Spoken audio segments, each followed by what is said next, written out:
Roots of x square minus 4x plus 13 equal to 0. இதோட roots எப்படி இருக்குன்னு கேட்டிருக்காங்க. ஸோ அதுக்கு டிஸ்கிரிமினேட் போட்டு பார்க்கலாம். L equal to B square minus 4ac.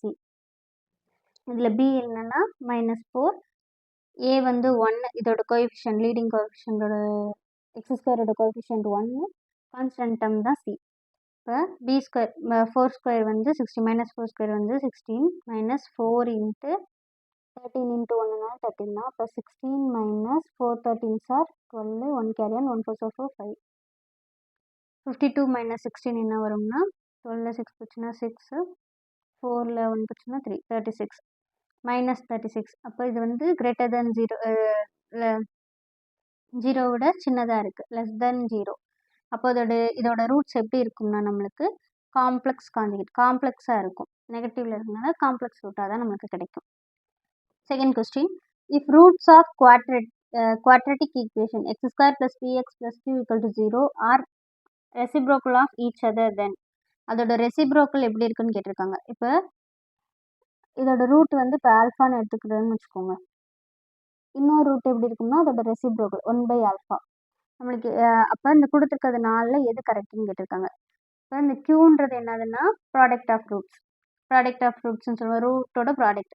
அப்போ alpha into 1/α, alpha alpha add ஆகிடும். அப்போ product of root Q equal to 1ன்னு கிடைக்கும். இதே பீன்றது இங்கே என்னென்னா சம் ஆஃப் ஆல்ஃபா. அப்போ ஆல்ஃபா ப்ளஸ் 1/α இது ரெண்டையும் ஆட் பண்ணால் நமக்கு 0 கிடைக்குமா? கிடைக்காது. ஸோ இது கிராஸ் மல்டிப்ளை பண்ணுவோம். Alpha square plus 1 divided by alpha equal to பீன் கிடைக்கும், மைனஸ் பீன்னு. ஸோ இது வந்து நம்மளுக்கு இது கரெக்டு கிடையாது. நம்மளுக்கு ஏற்கனவே கண்டுபிடிச்சோம் q ஈக்குவல் டு 1, அப்போ -1 கிடையாது. அப்போ பி ஸ்கொயர் ஈக்குவல் டு 4qன்னு வராது. பி ஸ்கொயர் இது வந்து பி ஸ்கொயர் -4ac அப்படி வரணும்னாலும் வராது.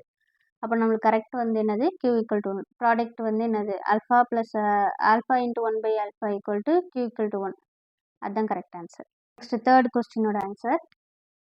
For x cube plus 3x square plus 3x plus 1 equal to 0, the root of x equal to -1ன்ற கிடைக்கிற மாதிரி ரூட்டோட மல்டிப்ளிசிட்டி என்னன்னு கேட்டிருக்காங்க.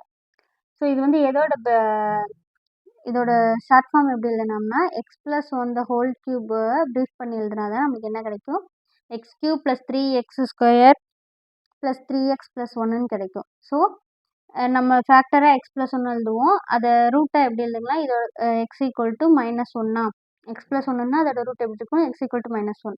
ஸோ இப்போ x ஈக்குவல் டு -1ன்னு கிடைக்கிற ரூட்டோட மல்டிப்ளிசிட்டி என்ன இருக்குது நமக்கு பவரில் 3. So answer 3. மல்டிப்ளிசிட்டி தான் கேட்டிருக்காங்க, மல்டிப்ளிசிட்டினா பவரில் இருக்குது, அது 3. நெக்ஸ்ட் ஃபோர்த் கொஸ்டினோட answer. A polynomial of degrees n has exactly how many roots, real or complex, counting multiplicity. அதாவது ஒரு பாலினாமியலில் டிகிரி இருக்க ஒரு பாலினாமியல் ஈக்குவேஷனில் எத்தனை ரூட்ஸ் இருக்குன்னு கேட்டிருக்காங்க. ஸோ நம்ம டிகிரி என்னவோ அதுக்கு ஈக்குவலாக தான் நம்மளுக்கு ரூட்ஸ் கிடைக்கும். ஸோ எக்ஸாக்ட்லி n ரூட்ஸ் நம்மளுக்கு வந்து கிடைக்கும். Next fifth question. If roots of ax² + bx + c equal to 0 are equal, then நம்மளுக்கோட டிஸ்கிரிமினன்ட் என்னன்னு கேட்டிருக்காங்க. இப்போ நம்மளுக்கு ரூட்ஸ் வந்து ஈக்குவல்னு கொடுத்துருக்காங்க. ஈக்குவல்னா நம்மளுக்கு என்ன கிடைக்கணும், b² - 4ac ஈக்குவல் டு 0ன்னு கிடைச்சா தான் நம்மளுக்கு ஈக்குவல் ரூட்ஸ் கிடைக்கும். இதே 0வோட பெருசாக கிடச்சிச்சின்னா நம்மளுக்கு என்ன கிடைக்கும்னா ரேஷ்னல் ரூட்ஸ் கிடைக்கும். இது 0 விட கம்மியாக இருந்துச்சுன்னா அது வந்து நம்மளுக்கு என்ன ஆகுதுன்னா காம்ப்ளெக்ஸ் ரூட்ஸாக கிடைக்கும். ஸோ இது ரூட்ஸ் ஈக்குவலாக இருந்துச்சுன்னா நம்மளுக்கு கிடைக்கிற ஆன்சர் வந்து b² - 4ac ஈக்குவல் டு 0ன்னு தான் கிடைக்கும்.